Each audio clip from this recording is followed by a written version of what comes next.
organisation that works with marginalised communities in our area. That's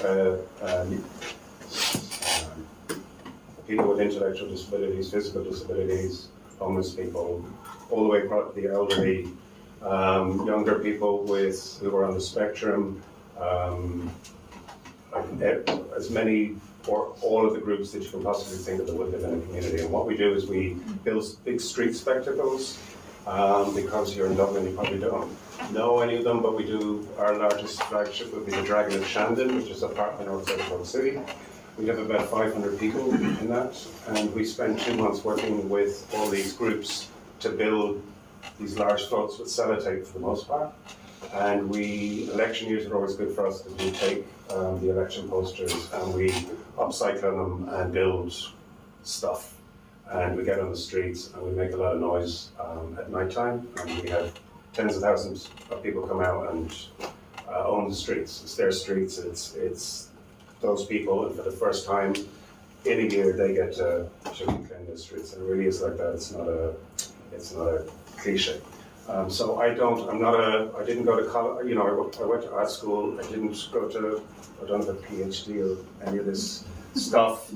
Theory isn't my thing. I use my hands, and I spend my whole life looking for funding, which is part of the reason that I did this article for Rundown.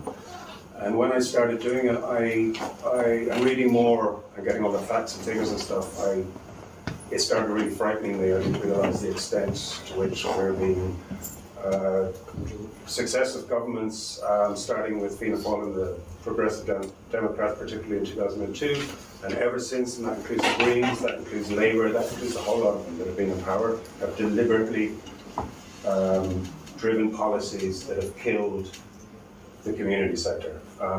So what I'm going to do is I'm going to run through really fast in years and statistics, which is kind of boring, but it's important to give you a sense, because I don't think anyone generally gets a sense if you're walking around and you have your daily life, what the hell is going on. So in between 2000 and 2005, the government cut community funding by 53%. This is organisations that purely rely on state funding, 53%. They cut the anti-poverty networks and they cut the community development projects, which are key in areas that really need them.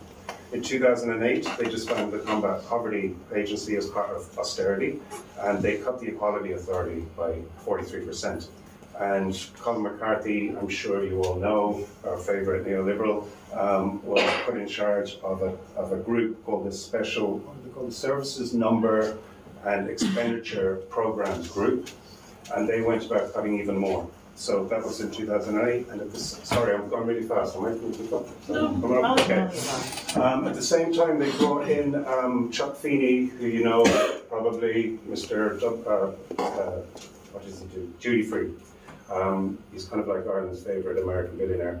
He is a philanthropic organisation called Atlantic Philanthropy. That's it. So he and the government, Fianna Fáil, set up they still exist. You can look up their website, the Centre for Effective Services. And what they do, they're a private company. They actually call themselves, they are a non-profit organisation that work for the government. And what they were tasked to centralise funding in the community sector. Up until in the 90s and the 80s and so on, many communities were grassroots, they were autonomous, they were community-led, they were people-led, they were actively trying to deal with problems in their own areas. So what the government did systematically over this time is they centrally controlled everything, had all the money, and they introduced what they call, breakfast cereal, Kellogg's. Everyone loves their Kellogg's. The Kellogg's actually have a foundation, and they have a model. They call it the integrated logic model, which they kind of it's seen as a better way, efficient way to conduct business within the marketplace. So this Centre for Effective Services were paid millions by the government, and they introduced this model into the community sector, which meant that they were looking for key performance indicators, inputs, outputs, and best value for money. In 2010, this report came out. Does anyone here work in the community sector, by the way? Ever look for money off Pobble, for instance, or CCAP, or nothing like that? Okay. So what happened is they had to. I'm going too fast now, even for myself. So what would end up happening effectively? They centralized and they brought in a computer piece of software called Iris. This sounds spectacularly Orwellian. And what that practically means is if you're a community worker and you're trying to access money, you're looking for value for money, which effectively means a good price per person.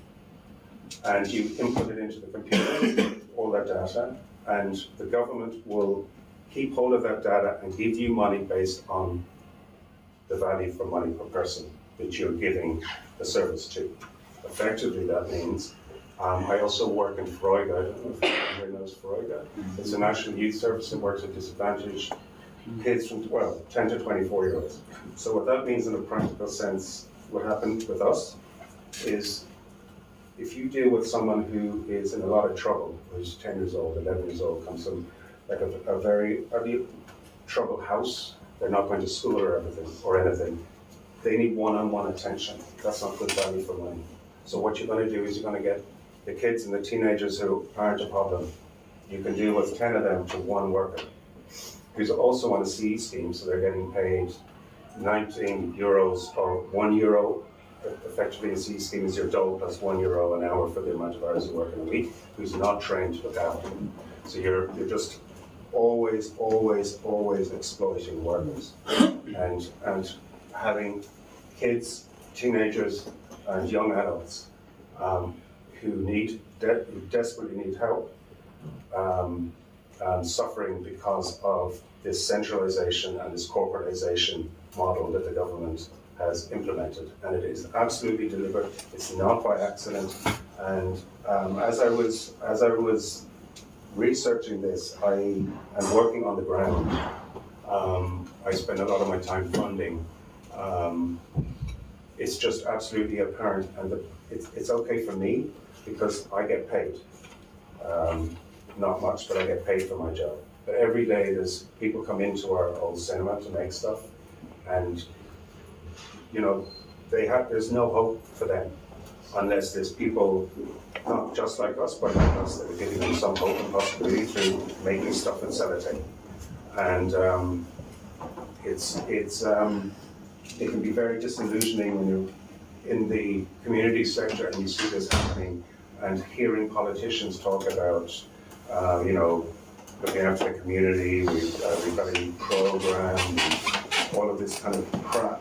And I'm at a loss of what to do, except try and make people more aware of what's going on, particularly around training and funding for those who are vulnerable, because they're being left behind because no one can afford to look after them anymore, because they're being inculcated in a system that demands results, like you would selling, I don't know, chocolate in a shop, and that's basically what I am. So that's it.